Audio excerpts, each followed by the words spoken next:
Dans un instant, Solna va être battu devant près de 1000 personnes. Son crime, avoir passé la nuit avec son petit ami.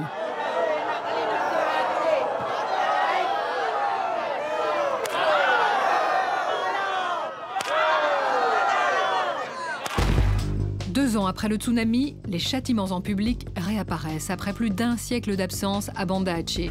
Ici, les traces de la catastrophe sont encore visibles un peu partout dans la ville, mais lorsque l'eau s'est retirée en janvier 2005, une autre vague s'est abattue sur Aceh avec l'accord du gouvernement. On les appelle les chemises vertes. 30 hommes et 15 femmes, ils forment la police religieuse.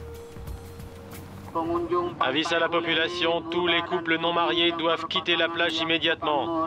Jeune homme, jeune fille, vous n'avez pas le droit de rester ensemble. Par là, il y a beaucoup de monde. Vous n'avez pas le droit de vous afficher en public.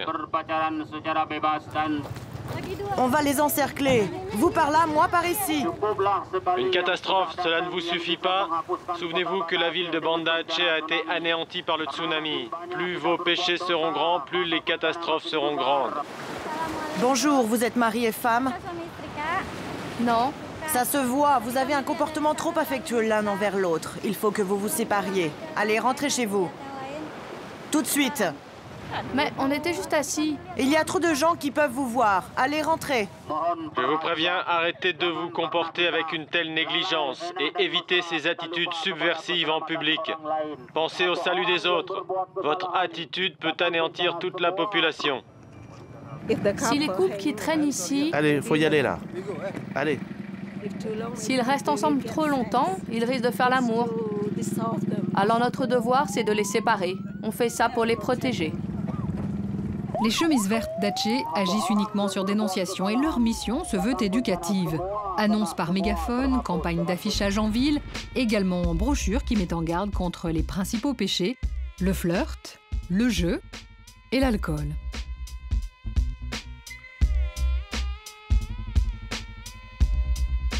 Ils possèdent leurs propres locaux, leurs propres uniformes. Ici, les policiers de Dieu se relaient 24 heures sur 24. Salariés du ministère des Affaires religieuses, ils ont entre 20 et 35 ans et ils ont tous reçu une formation universitaire. Rajaradan est un homme heureux, c'est lui qui a mis en place cette police de la foi. Je ne veux pas que mes policiers aient des armes. Ici, notre seule arme, c'est la persuasion. Je suis allé à la Mecque et j'ai pu constater qu'entre nous et les pays arabes, il y a une grande différence.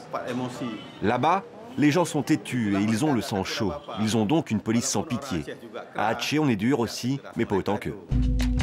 Depuis le tsunami, le tribunal islamique de Banda Aceh a pris le pas sur la justice civile. Ici, le code pénal ne s'applique pas. Seul le Coran dicte sa loi. 3 à 10 coups de bâton, par exemple, pour une relation entre personnes non mariées. 6 à 10 coups pour le jeu et 40 coups pour la consommation d'alcool. Daoud Salem est juge au tribunal islamique. Quelle que soit la punition, qu'il s'agisse de flagellation ou d'amputation de la main, il faut que cela soit validé par le gouvernement avant de pouvoir être appliqué ici. Le gouvernement a accepté la flagellation avec une canne en bambou, et c'est une bonne chose pour nous. Mais pour frapper les coupables, avec une boule à pic de fer, ou pour pouvoir leur amputer la main, on doit encore attendre un peu. Et quelques mètres plus loin, dans l'enceinte du ministère de la Justice religieuse, un cours un peu particulier se prépare. Fakri s'apprête à donner sa leçon, il est prof pour bourreau. Comprenez bien, l'objectif n'est pas de tuer ni de faire saigner. Vous devez juste faire un petit mouvement, un peu comme un réflexe. Vous ne devez pas prendre de l'élan. Voyez comme ça, le coup serait trop violent. Nous, on plie le bras, on frappe et on revient. On plie, on frappe et on revient. Il faut que les coups soient portés entre la base du cou et la taille. Voilà, vous pouvez frapper dans toute cette zone. Mais attention, vous ne devez pas toujours taper au même endroit, car si vous devez porter 10 ou 20 coups, alors la peau risque de se désintégrer. Souvenez-vous, vous ne frappez pas pour faire mal, mais pour donner une leçon. Il est minuit, la police religieuse est de retour dans la rue. Il traque les potentiels candidats au coup de bâton. À Banda Aceh, il n'y a ni boîte de nuit, ni bar, ni cinéma. Alors quand la police intervient, la jeunesse est un peu au spectacle. Où est la fille ?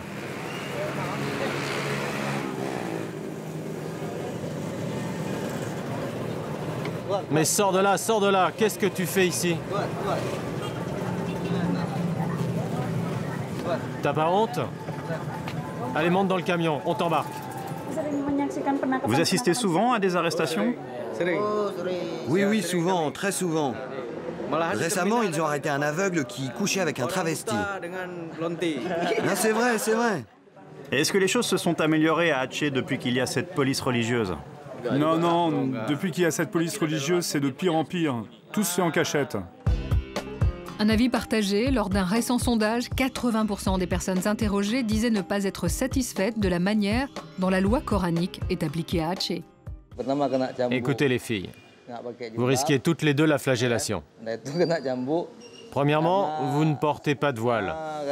Et en plus, vous traînez le soir avec des hommes, et ça peut vous conduire à la fornication. Vous êtes musulmane, alors n'oubliez pas, vos désirs sont vos pires ennemis. Les désirs mènent au diable. Ce soir, vous avez suivi vos désirs. Pour vous, c'est déjà trop tard. Vous êtes sous l'emprise du démon. La leçon de morale va durer ainsi près de 2 heures et ce soir, les filles s'en sortent plutôt bien. Pour toute punition, seule l'obligation de participer à 3 demi-journées d'éducation religieuse.